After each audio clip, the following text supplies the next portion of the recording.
The name of this building previously was a State of Texas building. So this building really is the building for the state of Texas. So behind the Alamo and the state capitol, this is the third most historic building in Texas. My name is Karl Chao. I'm the executive director of the Dallas Historical Society. We're actually the keepers of Dallas history. We preserve, we exhibit, we collect stuff that has to do with the history of Dallas and of Texas. We're a big repository. We have a collection that's over 3 million items, including archival papers and a 3D collection. This building was built in 1936 for the Texas Centennial. We did not take over this building until 1938. Our director at the time was helping the Texas Centennial acquire artifacts, so it was just kind of a great marriage for us to take over this building because our director had been in here collecting items. When they built this building, it was right after the Depression, and there were a lot of people that were not employed. So what they did was they rounded up 100 of the best architects around the country and brought them all into Texas to work on this building. So this thing was built in under a year and at a great cost, but it's just amazing, all the little details. So Fair Park, the planning for Fair Park for the Centennial Exposition began probably in 1933, 1934.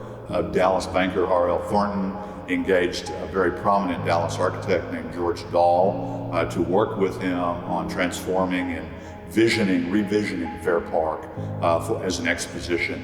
One man in particular, his assistant was named Donald Nelson, brought in a talented team of artists from all over the world and create the murals, the sculpture, the bas-relief sculptures, the magnificent artwork inside and outside of the buildings here. And many of those people converged in the Hall of State, in particular Joseph Renier, who did the Great Seal in the Great Hall, Eugene Savage, who was the former dean of the Yale School of Art, did the big murals in the Great Hall, Pierre Bourdelle, Raul José, Carlo Champaglia, all amazing artists. The most famous room in this building is the Great Hall. That's where we have the Great Seal of Texas. And in that building, there are 2 murals, which at the time, they were the 2 of the 3 largest murals ever painted, actually on canvas. It's an artwork that's on canvas, and it's actually mounted onto the walls. And those 2 were 2 of the 3 largest in the world at the time they were made. On the floor of the Great Hall, there are these animals that are indigenous to the state of Texas in like different type of tile. It's all these little things that tie into the state of Texas. So the new South and North Texas rooms, which have been closed for the past 10 years, look amazing. A lot of people have not seen these rooms because they've been closed. But now that they're open, they're so magnificent. They're just beautiful with the silver leaf on the walls, the chandeliers that are in here, the artwork. It's going to be great to have this new exhibit space available to us again. So my favorite thing about this building, and it's kind of strange, but the chandeliers in here are just amazing. Unless you really look up, they're different in each room. It's designed for the theme. It's Art Deco. It's just magnificent. So this restoration was really a long time coming. It's been over 10 years since something's been done to this building, and it's starting to look a little old.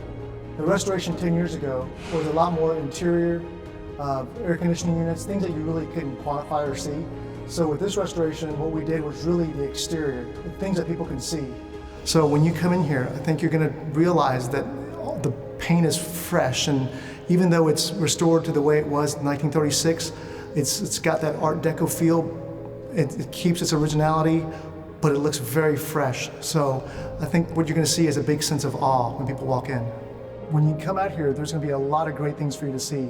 And in addition to the exhibits, please look at the building itself, because there's some amazing things to see. And if you don't, you're going to miss it.